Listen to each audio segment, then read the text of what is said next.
Long ago, when this world was first coming to be, there lived in Yathbena rattlesnakes. But back then, they were men and women.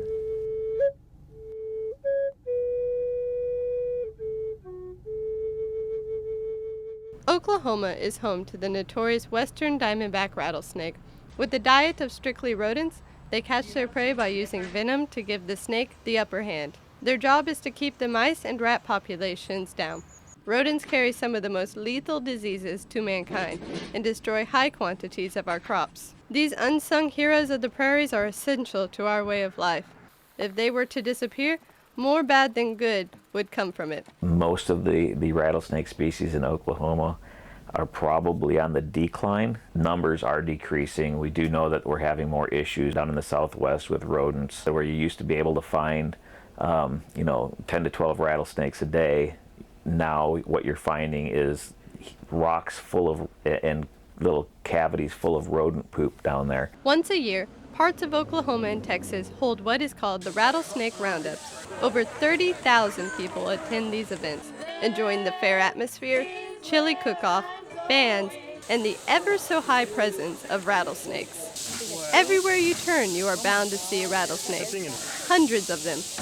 But where do these snakes come from? You know, we hear all the time about, these roundups and really what a great thing they are because they bring so much money into these communities, and they probably do. But the thing is that they've been having them for so long and they've decimated the population so much that they're actually not bringing a whole lot of them in from Oklahoma anymore. They're coming from surrounding states. Competitors go out and catch as many rattlesnakes as they can find in hopes of winning the prize for their hard work.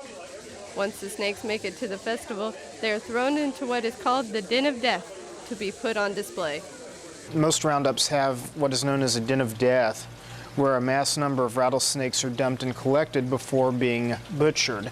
And they're not like slithering all around and all over each other. They're typically coiled up in the corners, one just laying on top of each other trying to stay warm. You have an animal that can't regulate its body heat because it's stuck on concrete. So all these animals go and pile up on one another in order to try to regulate their own heat. Many are then taken to the butchering table, where they are decapitated, gutted, and skinned in front of a live audience.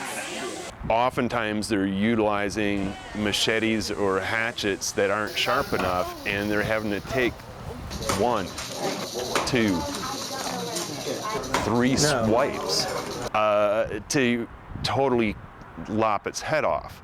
Most veterinarians I've spoken with and most biologists I've spoken with feel this is not a humane method of dispatching the animal because reptilian metabolism is different, and as we all know, you can cut the head off a rattlesnake and it'd still be alive 2 hours later. At that point, picking their heads up, haunting a dead, dying, suffering animal. It's unheard of. This form of entertainment is performed by all ages. They have children who partake in the butchering of the snakes and put bloody handprints on the wall and write their name in blood. In places such as Apache, Oklahoma, a few of the snakes are chosen in the roundups to be used as a photo opportunity with the families. One thing that Apache and Mangum do that I find particularly disturbing is the practice of mouse sewing. That's where they take a rattlesnake and they yank out the fangs with pliers and they sew the mouth shut so you can give the rattlesnake to a person in a photo booth and they can have their picture taken with a live rattlesnake.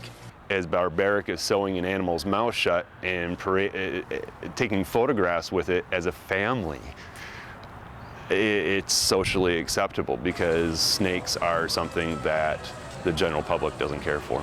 The Rattlesnake Roundups bring in a lot of money from the sales of rattlesnake meat, skin, and the festival itself to help support the small communities that hold them. It brings a ton of commerce to their community because they expect sometimes up to 30,000 people to come and attend this event. So not only are they spending money at the festival, but they might be staying in a hotel, they're filling up their gas tanks.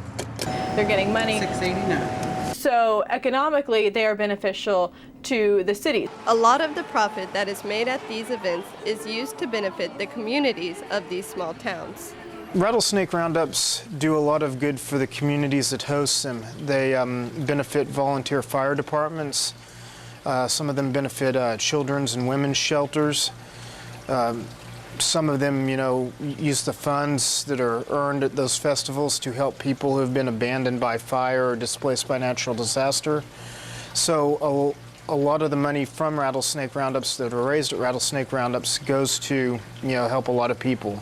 They really have the potential to be good, clean family fun, but what they're doing is slaughtering hundreds and thousands of snakes. Both sides can win, and the violence can be replaced by education.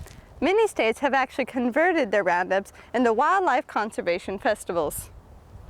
These events are really beneficial to the communities and they harm the animals. There is a good happy medium. If you cut out the capture and the killing from these festivals, I think people would still come. It's still fascinating. It's still really interesting. There are other places, other states such as Florida and Georgia, which have actually gone, which also used to hold rattlesnake roundups, but they have gone to things called rattlesnake festivals. These rattlesnake festivals, once the state gets involved and helps these private organizations that were putting them on, will actually collect rattlesnakes as they're confiscated, or if they're problematic, nuisance species that are in neighborhoods and they get pulled in. What they'll do is they'll save them, continue to feed them so that they can be utilized at these festivals. And then at the end of the festival, there's a big release back into the areas where they were actually collected or found, and the public can actually witness that and help be a part of that. And not only has that been very successful, it has actually been brought out more people, the people that actually care about the rattlesnakes, the people that are fascinated by the rattlesnakes, and even the people that fear and hate the rattlesnakes. They all still seem to come out to these festivals, enjoy what's going on, learn more about the animals, and so it's actually brought in even more money into the community when they were doing the roundups themselves and slaughtering the animals. You can tell at once that the rattlesnake, in the case of many other animals, they were a people too. And so we do not kill the rattlesnake, nor do we kill any other animal without cause.